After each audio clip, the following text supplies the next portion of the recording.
It was supposed to be a birthday dinner, but from the moment I walked into the house, I felt more like an obligation than a guest of honor. The table was set for 12, though nobody asked if I wanted anything special. The decorations were minimal store-bought balloons, half deflated, clinging to the ceiling, as if reluctant to be part of the evening. The cake was generic, one of those supermarket rectangles, with pipe blue frosting spelling out my name, with the wrong number of candles on top. I noticed that immediately. 74. I'm 76. Not that anyone cared. The whole thing had the atmosphere of a work function hosted by someone who forgot it was happening until the night before. My daughter, Lisa, floated between guests, with a glass of wine in her hand and a smile that never quite touched her eyes. Her husband stood near the grill, flipping meat, cracking jokes. Their kids, my grandsons, were buried in their phones. When I said hello, I got a nod. That was all. Nobody really talked to me. I sat quietly in a corner seat, watched the others, listened to stories I wasn't included in. I caught fragments of conversation: Lisa laughing about a vacation to Cabo, someone complaining about traffic, her husband bragging about a promotion. No one mentioned me, not once. Dinner was served buffet style, which meant everyone else loaded their plates before I even stood up. When I finally made it to the table, most of the roasted vegetables were gone. Only a few cold, soggy carrots remained. I didn't say anything, just took a small piece of dried chicken and sat down again. The chatter continued. At one point, Lisa glanced over and said, "You doing okay, Dad?" I nodded. She didn't wait for an answer. Later, they brought out the cake. No singing, no candles lit, just a cake, dropped in front of me like a report card I hadn't studied for. Lisa handed me a knife. "Go ahead, cut it," she said, distracted, already turning back to whatever story she was telling. I looked around. No cameras, no toasts, no speeches, just waiting. So I cut the cake, plated a few slices, passed them round. No one thanked me. It was sometime during dessert that it happened. Lisa was standing behind me, wine glass in hand again, and her voice was a little louder than it needed to be. Maybe the alcohol loosened her tongue. Maybe she was trying to impress someone. But the words came out clear as glass. Honestly, she said, "He's kind of dead weight at this point. Can't drive anymore. Can't lift a box. Sleeps half the day. I mean, love you, Dad, but..." She trailed off in a laugh, as if expecting applause. And she got it. Chuckles. Her husband slapped the table. Even her teenage son smirked. No one stopped to look at me. No one paused to think about what it meant to call the man who once carried her on his back dead weight. I sat very still, the fork resting on my plate, the last bite of cake half eaten. I didn't blink, didn't cry, just breathed in, slow and steady. Then I reached into the inside pocket of my blazer and pulled out a plain white envelope. I had brought it with me not out of paranoia or anger, but because somewhere inside, I knew. I had known for weeks, months maybe, that this night wasn't going to be about me, that it would be the last thread in a rope that had already begun to fray. I stood up, walked to her, and handed her the envelope without a word. She looked at it like I just handed her a summons. Her fingers hesitated before opening the seal. I watched her eyes move across the first page, then the second. Her expression shifted. Confusion first, then something colder, recognition. By the third page, she had gone pale. The glass in her hand trembled. Her lips parted, but no sound came out. She looked up at me like she was seeing me for the first time, not the version of me she had constructed in her mind, the quiet burden, the man who just sat and waited for direction, but the one who still had cards left to play. The one who could end everything with a signature. She dropped the glass. It hit the tile and shattered. The room went silent. Forks clinked softly as people looked up. The laughter died in their throats. Lisa dropped to her knees, holding the envelope like it might catch fire in her hands.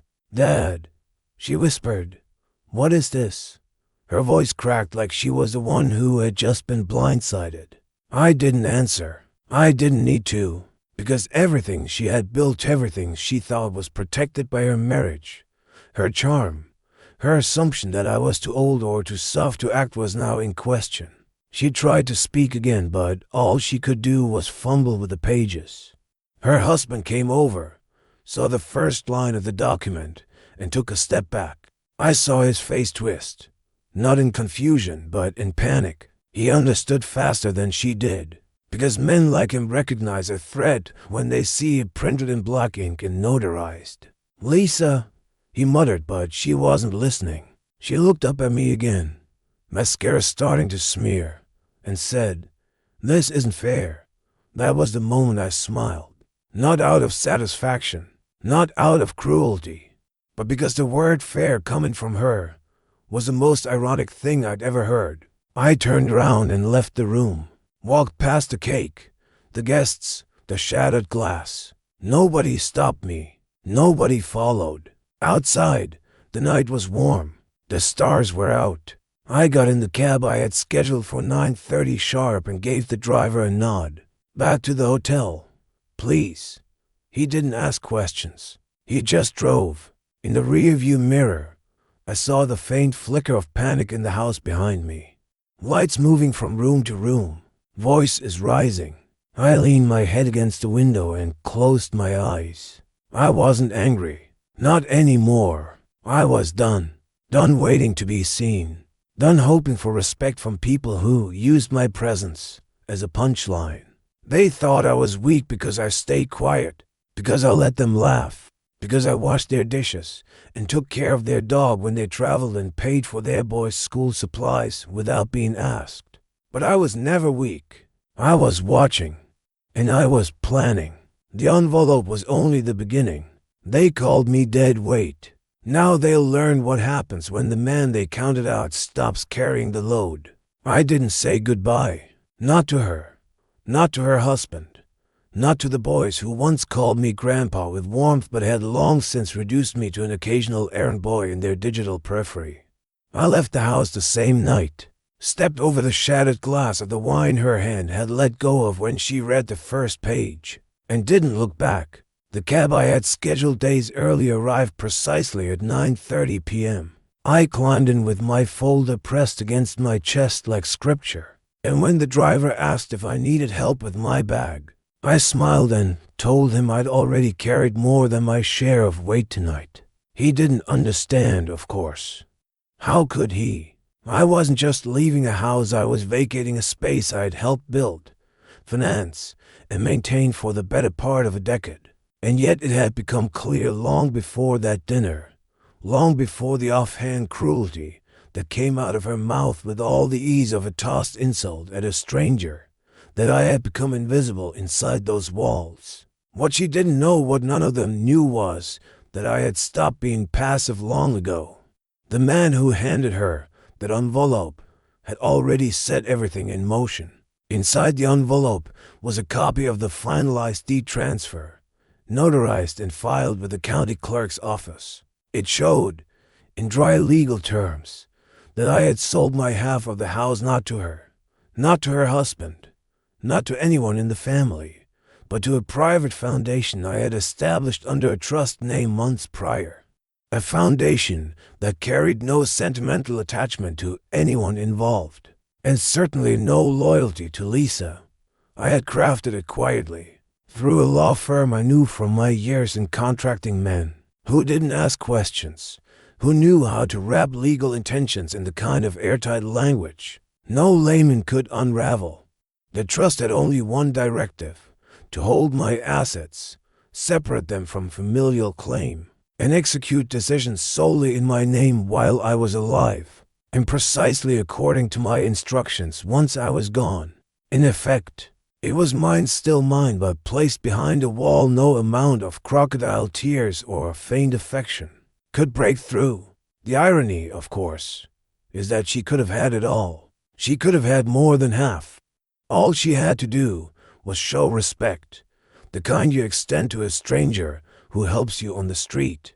Much less the man who once gave up everything so she could go to college, who took early retirement to watch her boys when they were too young for school, who sold his old pickup to cover the down payment on the very house she now assumed belonged entirely to her. But instead, she called me dead weight out loud, in front of friends and family, and thought I would still remain rooted in that guest room downstairs, the one they never bothered to paint, the one with no closet and a broken lamp one fixed myself. She thought I would keep making her morning coffee, keep raking leaves, keep smiling through gritted teeth as her friends laughed. When she introduced me as our living Gramps, she mistook endurance for weakness, silence for impotence, presence for dependence. But the man who once changed her diapers and stayed up with her when she had night terrors had not died. He had simply grown quiet. And while she drank wine and tossed barbs at my age, I have been signing documents, meeting notaries, and preparing exits. My departure had been written weeks before the cake ever hit the table. When I checked into the extended stay motel that night, I didn't bring much. One suitcase, one folder, one prepaid phone. I paid in cash, not because I had to, but because it gave me comfort to know that my next steps would be mine alone, untethered from her watchful eyes or pitying condescension. The room was small, but it was mine. No one knocked on the door asking if I'd remembered to flush. No one complained about me leaving crumbs on the counter. I slept with the folder on the nightstand, the bedside lamp still on, and for the first time in years, I felt the kind of stillness that doesn't beg to be interrupted. The next morning, I walked 2 blocks to a public library, logged in with a temporary guest pass, and accessed the county record system. There it was, recorded, time-stamped, and sealed. The house now legally belonged to me and the foundation. Lisa's name had never been on the deed. She assumed her husband's name entitled her to rights that were never hers to begin with. The signature she saw at the bottom of the 3rd page, the one that made her knees buckle, was mine. Clean, deliberate, final. By noon, I had received the first text from her. Double quotes, Dad. Please, can we talk? I didn't answer. By evening, 5 more followed. This doesn't make sense. Why would you do this? Please call me. I didn't mean it. Dad. I read each one once and let them sit there like unanswered prayers, dying quietly in the glow of the screen. She didn't understand that I wasn't acting out of revenge. Not yet. This was correction. This was justice, not loud or dramatic, but methodical and lawful. The house she thought was her insurance policy was now property. She could be evicted from it any time. I had not yet decided if I would do that. Letting her stew in the uncertainty seemed more poetic, more instructive. She would not be able to refinance, not without my approval. She wouldn't be able to sell, not without my signature. Even renovations now required permission from an owner she had mocked in public. I went to sleep that night to the sound of rain tapping softly against the window. No footsteps above me, no muffled voices through paper-thin walls, no laughter at my expense. I stared at the ceiling and thought about how she looked, kneeling in front of that envelope like it had been handed down by God himself. And I realized something then. She had always assumed I was too tired to act. But tired men are not powerless, they are patient. And when they rise, they do so with every quiet hour of pain added to their spine. She thought she'd taken everything, but I had only just begun. For the next 3 days, I didn't answer a single call. I didn't open a single message. I didn't scroll through social media or look for updates. I simply let the silence do what words never could unravel: certainty. The prepaid phone I had purchased was flipped upside down on the table, turned to silent. Its screen blackened without demands. Each morning I brewed a cheap motel brand coffee packet and sat near the window, watching people come and go in the parking lot with a kind of detached curiosity, as if I were in a waiting room between 2 lives. And in a way, I was. I wasn't hiding. I was existing. unobserved, unbothered, unclaimed. For the first time in years, I belonged to no one but myself. But on the other side of that silence, I knew the panic had started to swell like water behind a dam. Lisa didn't know where I had gone. She didn't know who to call. She didn't know that I had been slowly extracting myself from her life for nearly a year. The name on my bank account had changed. The mailing address for my pension had been updated. My medical files were now handled through a new clinic in a different part of town. And even my lawyer, an old friend from a union board I once sat on, was under strict instruction to speak only when necessary, and only to me. Her messages became less frequent and more desperate by the hour. "Please, I'm sorry. We're confused. Are you okay? We're calling hospitals. You can't just disappear like this." But I could, and I had, because disappearing is not always an act of cowardice. Sometimes it's an act of clarity. You step away to see who will follow, not out of love but out of control. And when they realize you're no longer a piece on the board, the game itself begins to collapse. Lisa began contacting friends of mine, old colleagues from my carpentry days, neighbors from years past, even the pastor from the church I had stopped attending when the sermons began sounding more like fundraisers than reflections. She left voicemails on every line that had once belonged to someone in my orbit. "Have you heard from him?" He left without a word. "We're worried something happened." But none of them knew anything, because none of them had been told. I had made sure of that. One by one, I had drawn the shutters of my life closed, not with malice, but with measured resolve. I had given her everything she needed to respect me, and when that failed, I took it all back, piece by quiet piece. On the fourth morning, the motel receptionist slid a message across the counter to me on a yellow sticky note. A woman called 3 times. Didn't leave a name, but she said it was urgent. Asked if someone matching your description was staying here. I thanked her, tucked the note into my jacket pocket, and returned to my room without another word. The television remained off. The phone stayed dark.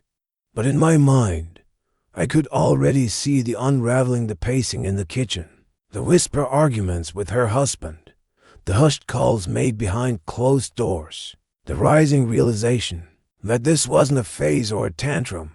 I wasn't sulking. I wasn't being dramatic. I had simply ceased to be available. To them, that was the greatest punishment of all, not the loss of assets, not the legal consequences they had yet to understand, but the vanishing of the man they had grown accustomed to treating as furniture. Now that he was gone, they finally began to feel the weight of his absence, and it wasn't comfortable. Later that day, I walked to the corner store and bought a local newspaper. On the community bulletin page, I noticed a post, "Missing senior, if you've seen this man, please call," followed by a blurry photo cropped from a family picnic 3 summers ago. I was sitting in a lawn chair, looking down, holding a plate of food I hadn't touched. I didn't recognize the face at first, not because it wasn't mine, but because of how tired I looked in it. That man had been present but not alive, and that version of me no longer existed. I folded the paper carefully, placed it in my folder beside the deed, and made a mental note to send a copy to my lawyer, not because I felt threatened, but because I wanted documentation. Panic, after all, was part of the plan. Let them think I had wandered off, had lost myself, had broken down. Let them worry. Let them call every hospital and check every emergency room. Let them search for signs of deterioration. I would not be found because I was not lost. I was in control completely, utterly, and without apology. That evening, a private message came through to my secondary email. It was from Lisa's husband. "Whatever you're trying to do, just stop. We can fix this. Let's talk like adults." The arrogance, still intact, made me laugh under my breath. They still believed the game was recoverable, that I was angry, emotional, acting out. They didn't realize yet that I was simply executing. like marking measurements on a plank of wood before the final cut. There was no anger anymore, no sorrow, just silence. And that silence, like pressure in the depths of the ocean, was beginning to crack the surface of their certainty. By nightfall, I had received a call from my attorney. She reached out, he said without emotion, 3 times. Voicemail, email, and even a handwritten note left at the office. I told her I cannot disclose any details without your written consent. I thanked him.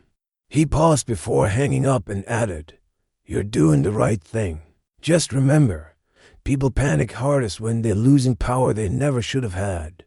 I didn't sleep much that night, but it wasn't from restlessness. It was from focus. My mind was clear, my thoughts sharp. I was watching a house of cards collapse from a distance, and for once, I didn't feel the urge to run in and catch the pieces. Let it fall. Let the foundation crack. They had built their comfort on the assumption of my compliance, and now, with that foundation removed, every step they took echoed with uncertainty. I had become the ghost they never wanted to haunt them, not out of malice, out of memory, and as long as I remained unseen, I remained in control. That was the beauty of silence. It didn't need explanation. It only needed time, and I had more of it than they ever imagined. It arrived folded in half, slipped beneath the door of my motel room, like some inconspicuous flyer advertising pizza specials or plumbing services, but the envelope was thick, official, the kind printed with government ink and barcodes you can't ignore. I picked it up slowly, already knowing what it was, already having orchestrated its path months prior. Inside, a single sheet of paper carried the full weight of decades, and as I unfolded it, I could almost hear the echo of my own decisions marching forward through time to meet me here, in this quiet room that smelled faintly of bleach and solitude. The document was cold, factual, emotionless, a billing notice issued in my daughter's name, referencing a debt she hadn't realized she owned, one that I had gently, quietly, and deliberately let gather dust until the right moment. A debt I had once intended to pay myself, out of loyalty, out of guilt, out of some dying instinct to shield her from the consequences of her own carelessness. But that instinct had died the same night she stood over me and said I was a burden, dead weight, a placeholder in her pristine life she tolerated only for appearances. Now, she would come to understand that love can't be abused without consequence, and history, when buried alive, eventually claws its way back. Years ago, when she was still learning to be an adult, Lisa had co-signed a credit line for me. She did it proudly, publicly, announcing to her friends that she was stepping up, helping her father establish a better financial cushion in his later years. What she never mentioned was that the account wasn't for me at all, it was for her. Her first business venture, a boutique that failed in less than a year, swallowed thousands in marketing, merchandise, and rent for a storefront she rarely opened on time. I had taken the fall. I had used my name, my history, my credit to refinance the loss and keep her out of collections. We told people it was mine to avoid embarrassment, and I, foolishly, let her believe it had vanished. But debts don't vanish. They sleep. And with every quiet month, the interest grew like moss on an abandoned building, waiting for a shake to come crashing down. Now, the notice read, $46,113.72 owed in full. Legally assigned. Statute of limitations extended by my most recent notarized movement on the file. And the co-signer now primary account holder due to reassign default status. Lisa Carter. I placed the letter back into the envelope, sealed it with one careful press, and slipped it into a new envelope addressed to her home with a short cover note, typed, not handwritten, as you no longer consider me a contributing member of your household. I trust you will now assume full responsibility for the contribution I once quietly shielded you from. Good luck. Dad, no anger, no flourish, Just a gentle unraveling of the myth that I had ever been a dependent in her life. She had depended on me more than she would ever admit. And now, she would see it in numbers and deadlines and late fees that would stack each week like silent verdicts against her pride. I dropped the envelope into the blue metal mailbox outside the motel and watched the flag go up. That small red arm felt like a lever, pulled by history itself. She would receive the letter in 2 days. Enough time, I thought, to allow her panic over my disappearance to curdle into something heavier. Dread. Because panic is rooted in not knowing, dread is born from certainty. And this letter was certain. This was legal. She couldn't cry her way out of it or charm it into forgiveness. She couldn't hide behind a screen or filter it through curated sympathy posts on social media. This was ink and time and a due date. And it was hers. The next morning, my phone vibrated once. A message from a number I didn't recognize. "Did you send something to Lisa? She's freaking out." Likely her husband, using a different phone.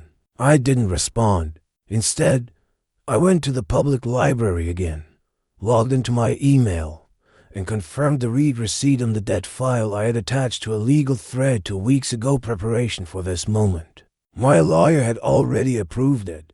Everything was within the limits of the law. The burden she had laughed at now had a return address, and it wasn't mine anymore.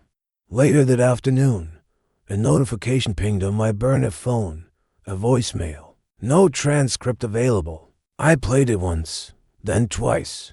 It was her voice, rushed and trembling, somewhere between fury and panic. "Dad, what the hell is this? You said that was taken care of. You said it was yours. They're calling me now. They're saying I'm responsible. How is that even possible?" I paused it, letting her confusion sit in the air like smoke.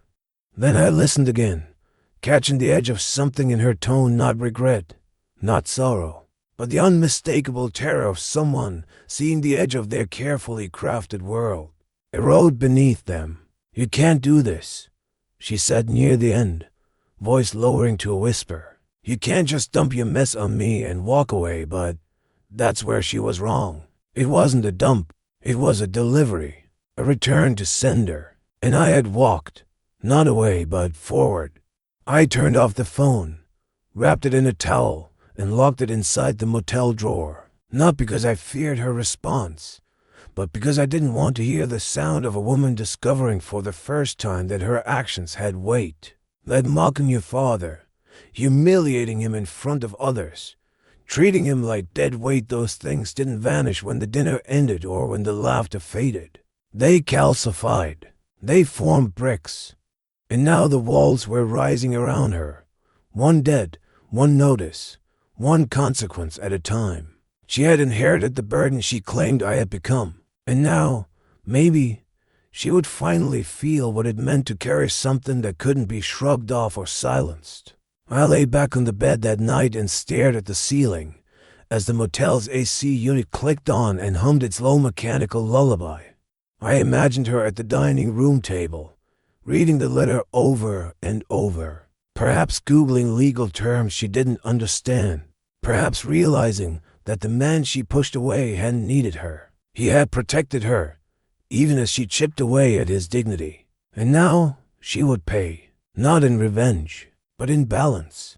The books were being corrected, and there were still pages left to turn. It was a Wednesday when I walked into the lawyer's office, a modest 2-story building nestled behind a dental clinic and a pet supply store on a quiet street, where nothing ever felt urgent. The receptionist recognized me immediately, not because I was a frequent guest, but because people my age who walk in alone with sealed envelopes and scheduled appointments tend to stand out in places like that. She offered coffee, which I declined, and after a few minutes, my attorney Richard ushered me into his office lined with legal books and dusty plaques that hadn't been admired in years. We shook hands silently. He knew why I was there. This had been planned in stages, each step carefully spaced, each move calculated to coincide with the rhythm of my withdrawal from their lives. This was not a last-minute reaction. This was the fourth act of a slow-burning play I had begun composing the day. I first heard my daughter sigh because I had asked how to reset the thermostat. I sat across from Richard and laid out the new documents, freshly printed, crisp, signed but not yet witnessed. My will. Revised. Comprehensive. There was no ceremony to it. No drama. Just facts, properly labeled and sorted into folders. The old will had been generous. Too generous. It split everything equally between Lisa and a series of small local charities I had supported for years. It had been written in the naive hope that she would one day find her way back to kindness, that perhaps maturity would mellow her selfishness, and that my memory, when I was gone, would spark in her something resembling grace. But people don't change simply because you hope they will. They change when their reflection finally frightens them, and even then, only if they are willing to look. Lisa hadn't looked in years. She only saw what she wanted: control, inheritance, a future funded by a man she no longer respected. So I took the pen and crossed her name out. Not spitefully, quietly, completely. The new version left everything: assets, savings, pension, house shares, vehicles, and even the small coin collection I'd kept since the army divided between two shelters. One for elderly men displaced by family conflict. The other for abused women who had nowhere to go when silence was no longer an option. I chose them because both understood what it meant to be discarded by people who claimed to love you. But I didn't stop there. The final clause in the will named a new heir to all remaining personal belongings.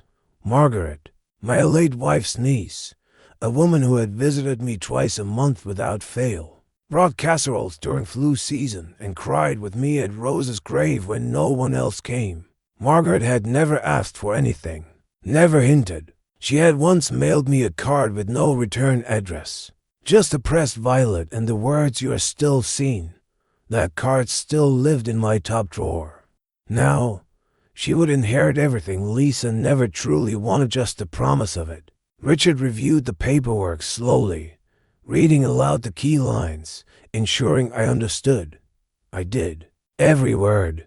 I initialed and signed, and he notarized the documents with a firm stamp, sliding the final page into a fireproof folder. He leaned back and gave me the look of a man who wasn't sure whether to admire or pity the decision he had just watched a father make. "Are you certain you want this permanent?" he asked, more out of protocol than concern. I nodded. "Make sure she receives a copy," I said. "Registered mail." Let her hold it in her hands. He promised he would. I stood, shook his hand again, and left without another word. Outside, the sky was overcast, the kind of dull gray that matched the stillness I carried inside me. Not rage, not grief, just quiet, just the final sealing of a door that had been left ajar too long.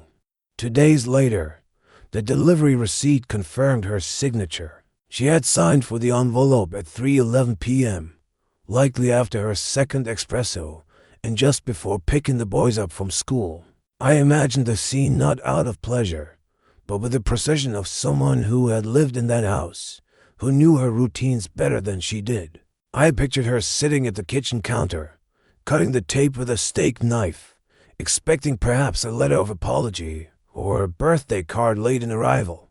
Instead, she would unfold the revised testament line by line, her eyes scanning faster and faster, looking for her name, looking for some proof that she hadn't been erased, and finding nothing.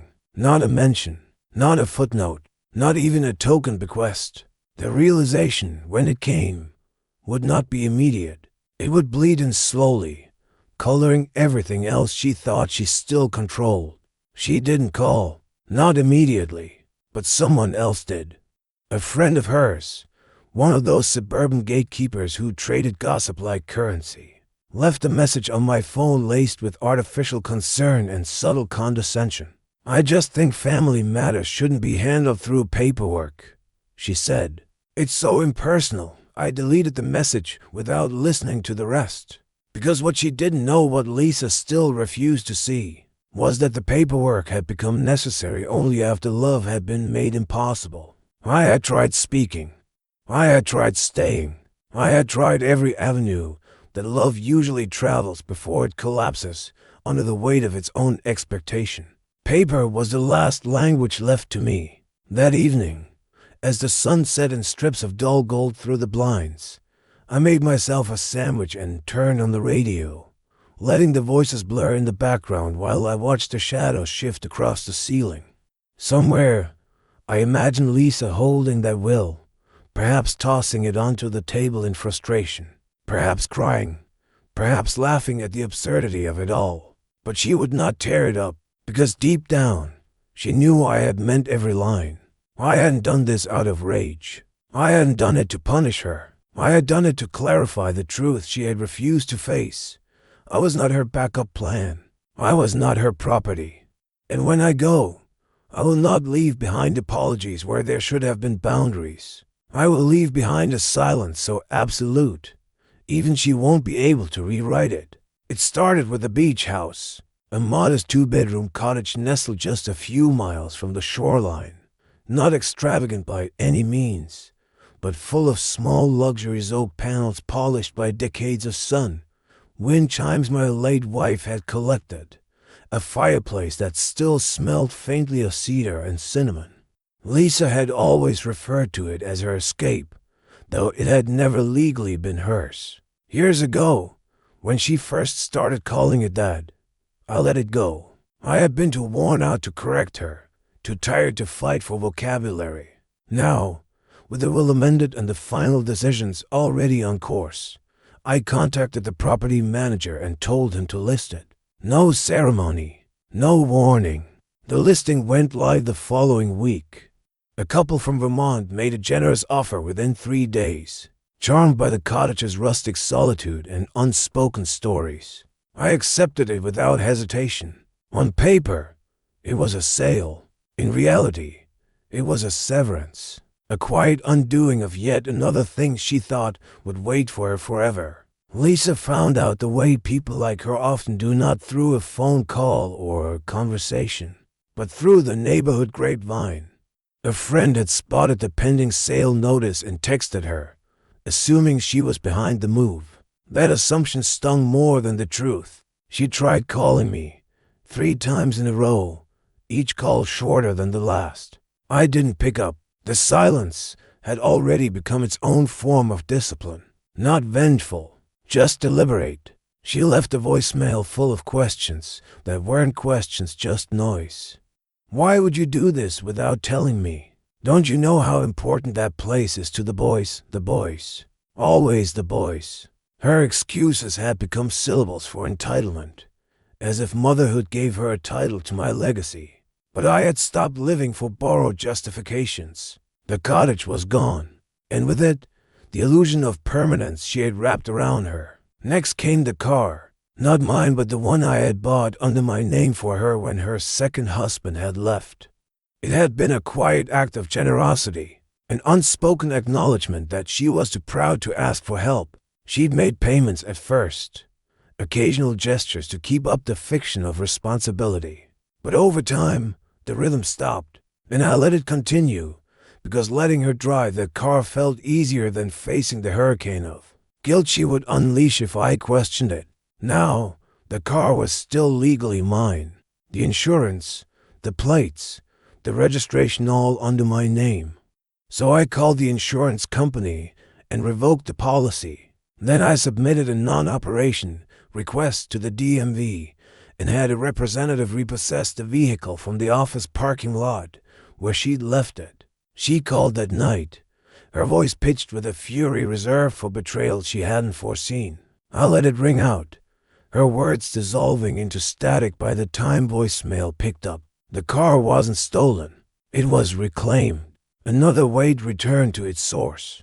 The third withdrawal was quieter, more surgical. It came in the form of paperwork filed through the family health insurance provider. Years ago, I had added Lisa's children, my grandchildren, to my plan. They were young then, and the thought of them being vulnerable to medical debt felt like a cruelty I couldn't bear. I never told her I did it.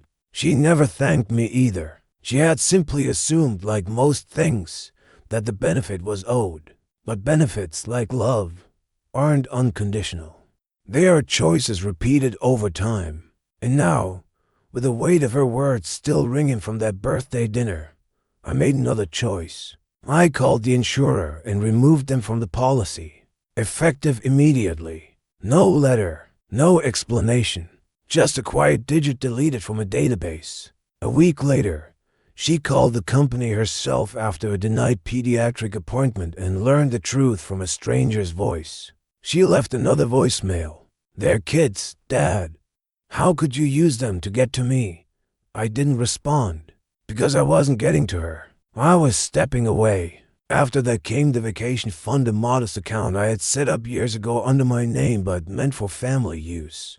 Always topped off during the holidays, and always accessed during emergencies or impulsive getaways. Lisa had used it liberally, though rarely for emergencies. I had said nothing the day she pulled $5,000 to attend a luxury yoga retreat, while I nursed a sprained hip with a bottle of aspirin. I had said nothing when she withdrew more for what she called school uniforms. That turned out to be high-end ski gear. But now, I closed the account, transferred every last dollar into a scholarship fund under my wife's maiden name, restricted, targeted, and completely inaccessible to Lisa or her children.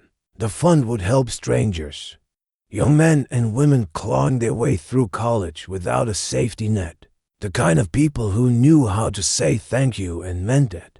I sent the announcement of the fund's launch to a few friends and former colleagues. Lisa was not on the mailing list. With each reversal, my world grew lighter, not happier, not vindicated, just clearer. The things she once used as proof of my usefulness, my ability to provide, to fund, to solve, were removed, one by one.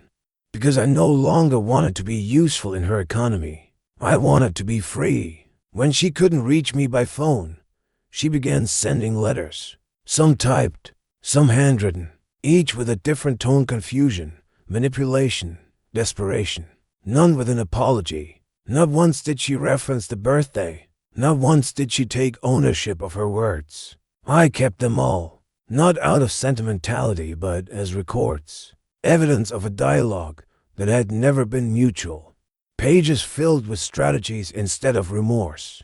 The final gift I returned wasn't material. It was a photograph, one she had given me years ago, of her holding the boys at the beach, framed and inscribed with a message I had memorized and now forgot by choice. I boxed it carefully and sent it back without a note. She would open it. She would know. It was the last item she had ever given me that I had kept on display. And now, even that memory had been removed from the shelf. There were no confrontations, no arguments, just removals, reductions, resets. One by one, the pillars she leaned on crumbled, not because I pushed them, but because I stepped away from holding them up. Let her stand, let her balance, let her feel the wind she used to blame on me. And in the quiet of my new, smaller home, surrounded by silence that finally felt earned, I realized this was never about punishment. It was about gravity. Things fall when you let them go. It had been nearly 6 months since I'd last spoken to anyone in the family, outside of legal channels. In that time, Lisa had tried, in increasingly dramatic gestures, to reverse the quiet collapse she had never expected. She sent messages that vacillated between pleading and scolding, as if she couldn't decide whether to play the daughter or the victim. I answered none. When the invitation arrived in my mailbox, a reunion at my sister's house, supposedly informal and for the grandkids, I knew it hadn't come from Lisa. She wouldn't have risked exposing herself like that, not after the video had started circulating, and the eyes of those once indifferent had turned suspicious. No, this was from my niece, always the peacekeeper, still naive enough to think that families healed themselves with potato salad and forced laughter. But I had no intention of confronting anyone. I didn't go there to shout or argue. I went to make sure that silence had its voice too, and that sometimes truth doesn't need to scream, it only needs to be shown. I arrived early, before the grill was lit or the beer had begun to loosen tongues. The living room still held that same faded couch with a rip in the armrest, and the photo wall had grown more crowded with framed smiles, aging parents and growing children. I nodded to my sister, who greeted me with that cautious kindness only people caught between loyalties can wear. Lisa wasn't there yet. That was important.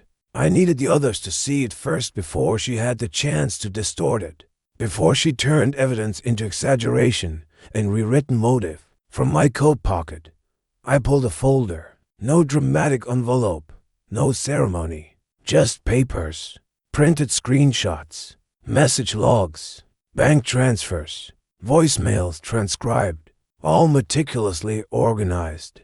I handed the folder to my sister, and I told her to read it out loud. Her hands trembled as she flipped through the first pages. At first, her voice was steady, reciting texts from Lisa that seemed normal, slightly curt, maybe entitled, but not yet damning.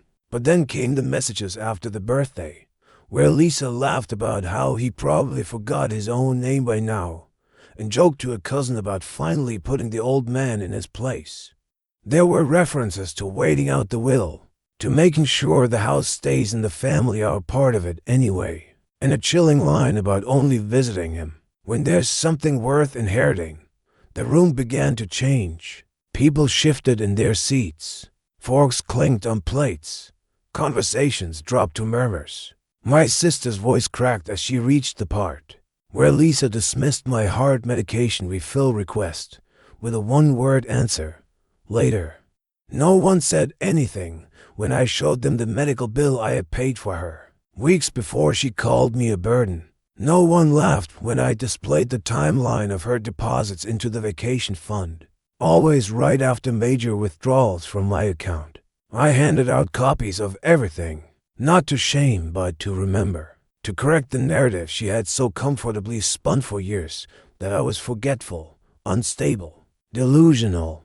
I never argued with her about it because I knew no one would believe me without proof. Now they didn't have to choose sides. They had the documents in their hands. When Lisa arrived, fashionably late in a beige SUV she could no longer afford, she walked into a room colder than the air outside. Her smile faltered when she noticed the stillness. The children, usually the buffer she hid behind, ran past her without stopping. Her eyes scanned the room until they landed on the folder in my sister's lap, half open like a wound. She took a step forward and froze when she saw the copies in other hands: cousins, aunts, even the uncle who had always defended her. No one said a word. No one needed to. Her mouth opened to speak, but whatever she was about to say evaporated beneath the weight of her own reflection, now held up to her like a mirror made of receipts and time-stamped truths. I didn't stay long. I nodded a quiet goodbye to those who had listened. Not everyone would change their opinion. I knew that.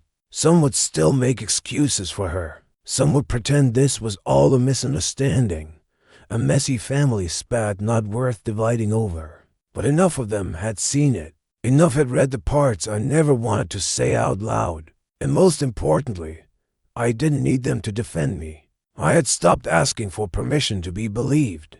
I walked out of the house and into the late afternoon light, not vindicated but unburdened. The past no longer weighed like a secret. I hadn't gone there to destroy her reputation.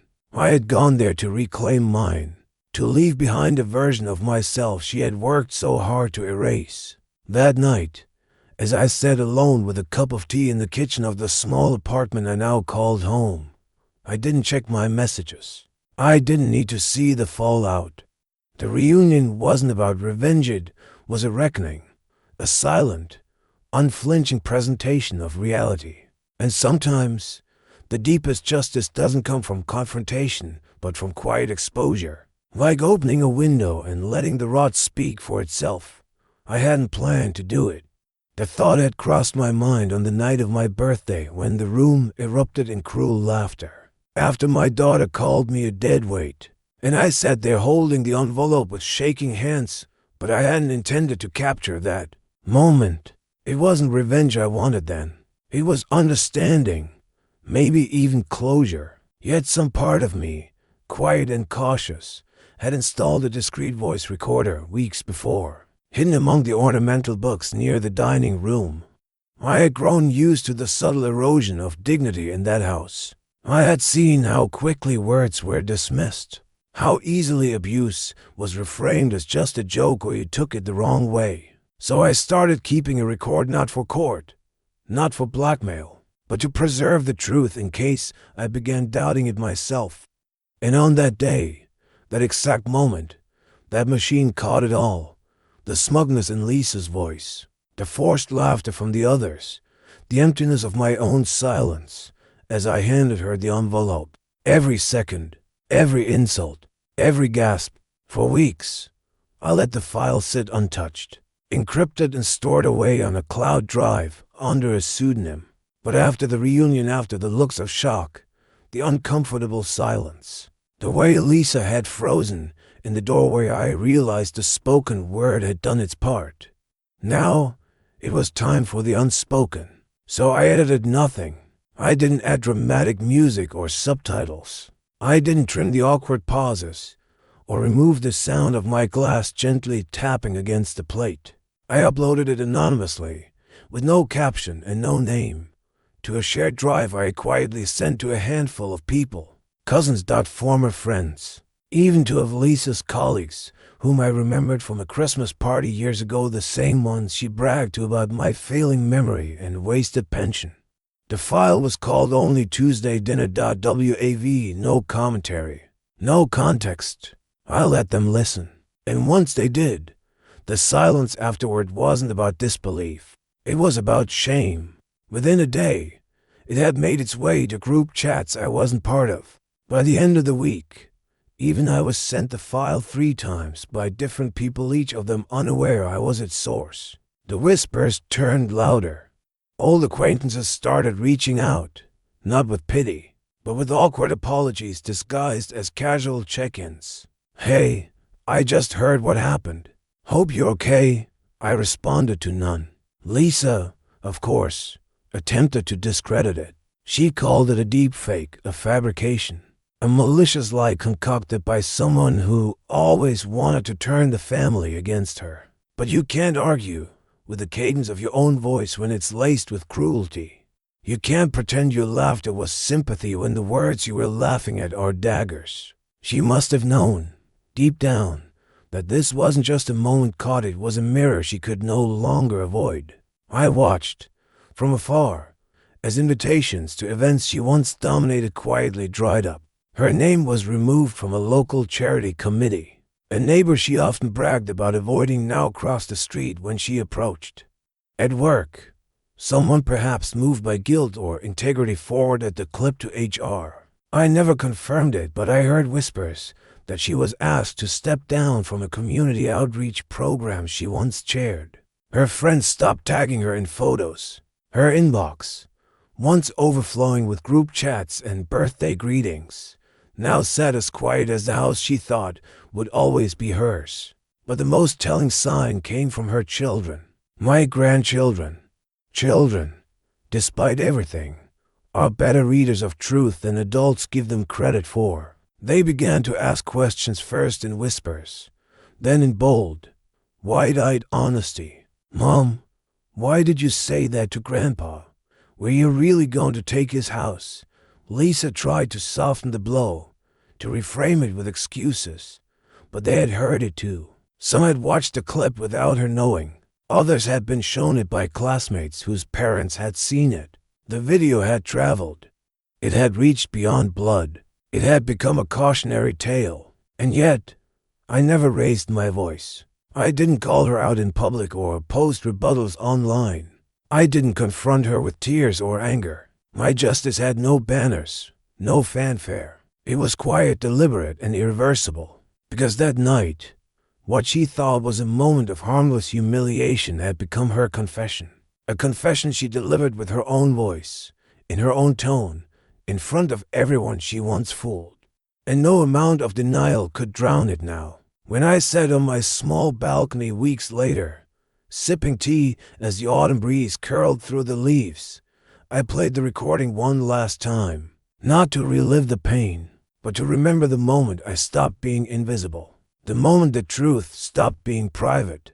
I listened not to her voice, but to the silence that followed it, the silence that stretched out after her laughter died and no one said a word. That silence, that unbearable, echoing silence, was where my life began again, not with anger, but with proof. I hadn't intended for the letter to reach her hands, not directly. It was addressed formally, through the right channels, processed with ceremony and sealed with the insignia of the local council. I had nothing to do with the language printed on the invitation, nor with the embossed emblem glinting on the parchment. That was their idea, the board of the foundation I had worked with in my later years, the small circle of community volunteers who had remembered things that even my own family forgot. They had written to me in early spring, asking if I would be willing to accept a Lifetime Achievement Award, not for military service or business ventures or financial contributions. No, it was for something quieter. The years I spent mentoring troubled youth at the library, the small scholarships I had anonymously funded, the quiet assistance I gave to widows and retirees who couldn't afford their heating bills, and winter deeds never spoken aloud at my own table, gestures that never once earned a nod from Lisa because they had no headlines, no trophies, nothing worthy of a Facebook post. Still, the committee insisted on a public event, a small auditorium, a catered reception. My story would be told by someone else, someone who saw me not as a burden, but as a man who had quietly stitched meaning into the fabric of a town that barely noticed. I agreed, under one condition, that they allow me to exclude my daughter's name from the printed program. I didn't ask for cruelty. I asked for accuracy. The biography would list my life, my work, and the people who had shaped it. My late wife, my mentors, even a young man I had once tutored who now served on the city council. But nowhere in the 2-page spread would it say survived by his daughter, because that legacy had been forfeited the day she reduced me to a punchline. When the envelope arrived at her door, I imagined she saw the golden trim and the stiff formality of the seal, and thought it was another inheritance-related document, perhaps a reconciliation, perhaps the moment I came to my senses and welcomed her back into my will. But what she found inside was a simple card printed on ivory cardstock, announcing a public celebration in my honor. Date, time, venue, formal attire, and at the bottom, in bold, unmistakable font, biography approved by recipient. Immediate family not listed by request. She must have read it twice, maybe 3 times. She must have scoured the names, searching for hers. Perhaps she imagined it was a mistake, that the omission was accidental, but the wording left no room for doubt. Not listed by request.